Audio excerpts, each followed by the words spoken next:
What's up, everybody? Big Herc 916, and you're tuned into another edition of my vlog. I want to say thank you for subscribing to the channel. Thank you for all your support. I appreciate all your comments.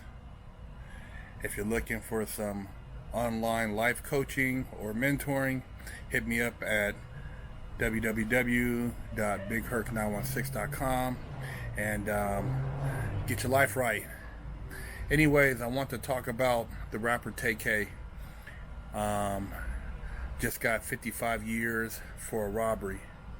Went bad. Somebody got killed. Another person got wounded. And,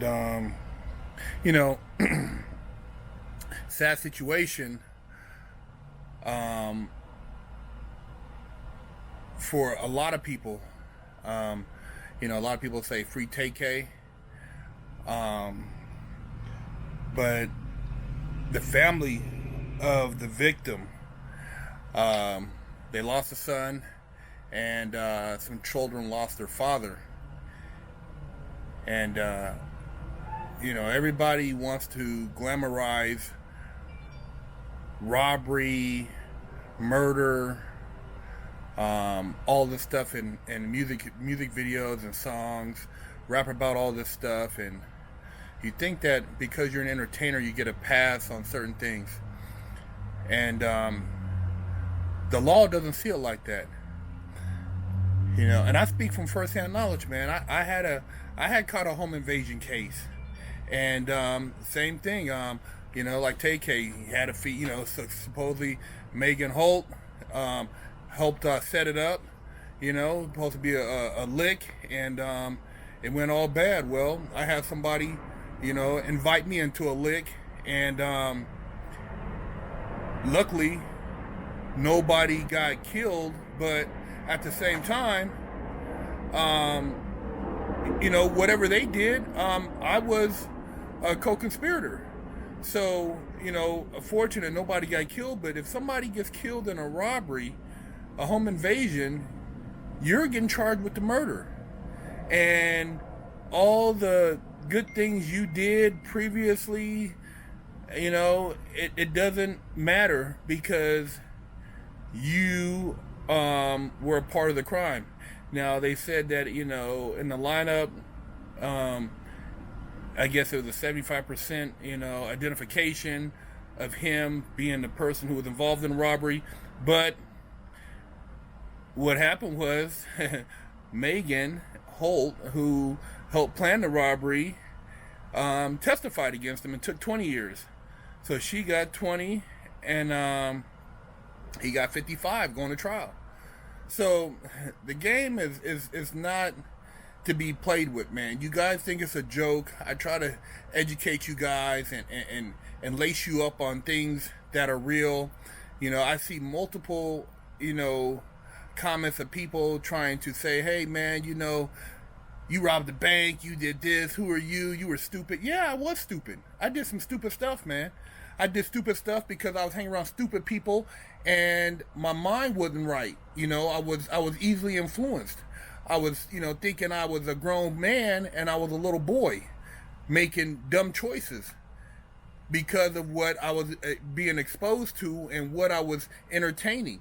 Didn't have the proper role models, didn't have the right people in my life, giving me the advice, and wasn't talking to the right people, sharing my my sentiments. So therefore, when I did have conversation with a bunch of other people who were on some negative stuff, therefore I flowed with the negative rather than the positive.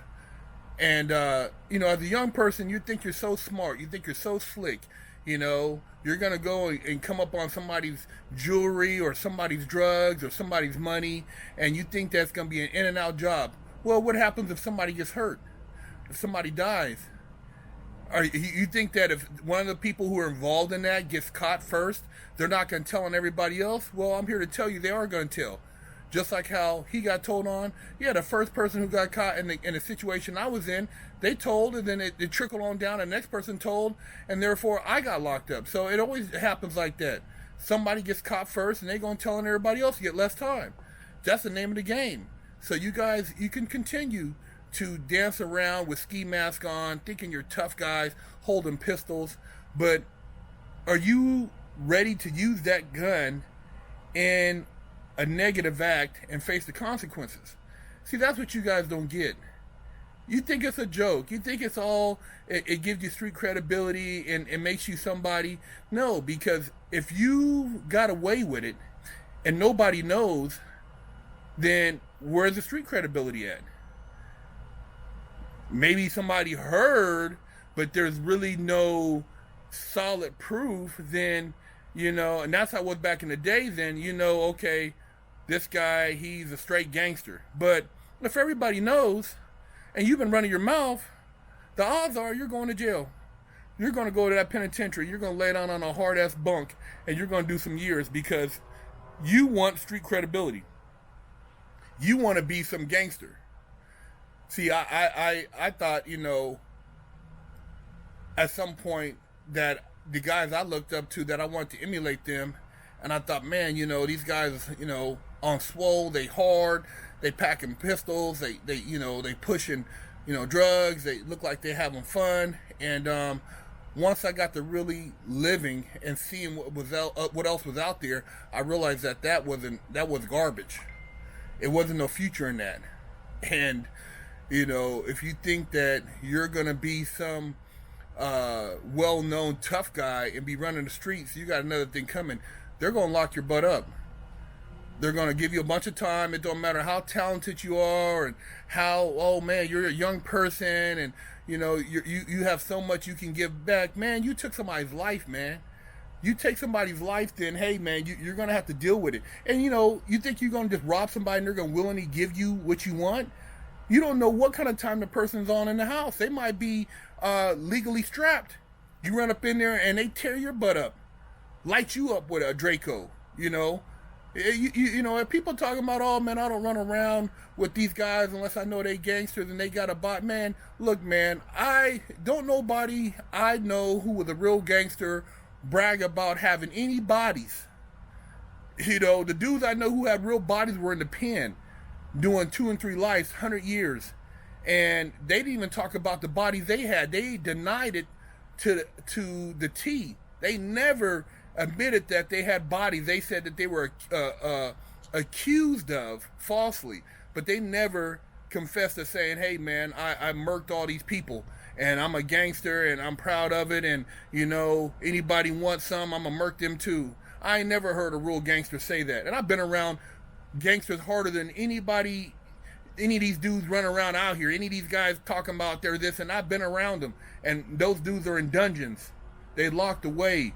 They ain't seeing their families. They have nobody out here that cares about them anymore because most of the people done already passed away. Their mom and them done got old, and they kids done grown up, and for the most part, they're forgotten.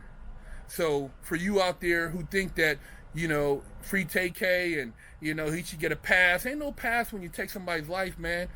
One way or the other, man, it's they're the victim.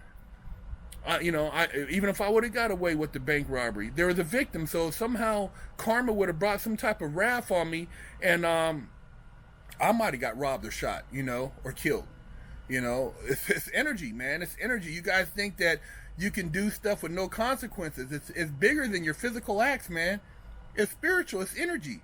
You do something, you do something. I did a lot, and it eventually came back in the form of the penitentiary, getting caught. So that's just built up energy.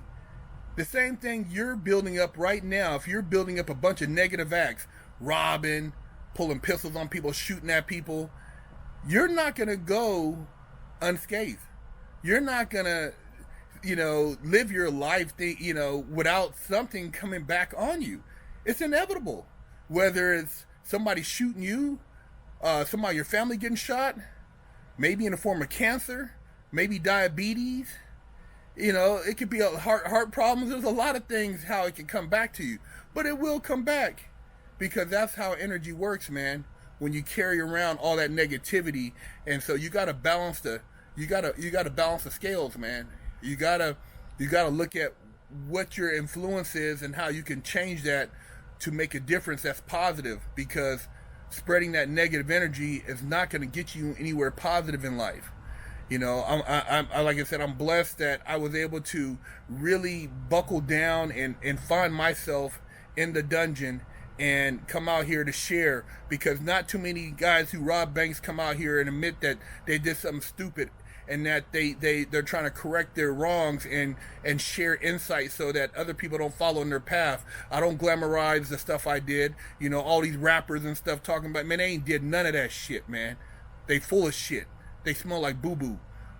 You know, yeah, they got the money from doing the concerts and the shows, and somebody funded them to get them to where they're at, man. But 15, 16, 17, 18, 19, 21, 22, 23, 24, 25, man, you know, you're making moves, but I'm telling you, most of the guys I know in the penitentiary have been in there since the early 20s. You go ask most people who were in their game, they maybe had a 2-3 year run. You know, guys who were out there really putting in work, they either got locked up or they got shot or they dead. So, you know, don't think that, you know, these guys who are putting in the streets like that with their name ringing, that they're not living in some type of disarray, because it comes with it comes with the territory.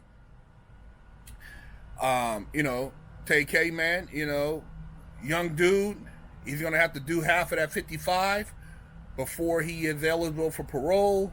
You know, the people who said, you know, they said that, I guess the family of the victims, that everybody who had a free TK shirt, they had the blood of his, you know, their son on them for purchasing the shirt, you know, and you know, there's always two sides to the coin. You know, when you're doing something, you don't think about the other people you're hurting, and that's something in itself, you know, for you to be able to live with that. You know, people think that, oh man, you know, you're gonna slide on somebody or do somebody some dirt, but are you willing to live with that? Unless you're going overseas and to fight some foreign war in the name of, you know, the United States, you're taking lives, and you think there's no ramification. And even them guys who go over there and, you know, shouts out to the military, man, who serve and protect, you know, they have to live with that. A lot of them guys have, you know, things that they deal with mentally. So you think that you can mentally deal with that? You're that type of person? You're a cold gangster like that? You're a cold killer?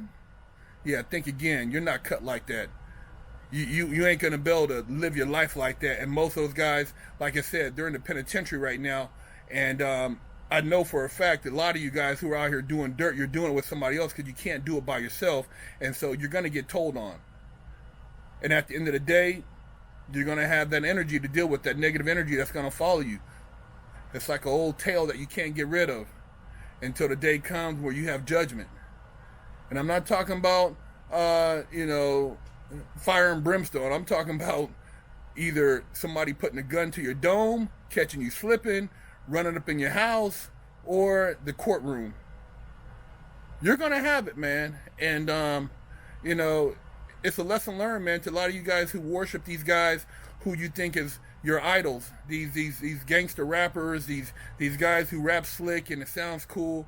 Well, you're touching on them guns, you're touching on them bullets, all that stuff has a certain energy with it. And you know, you're using it in a negative way, it's going to come back on you.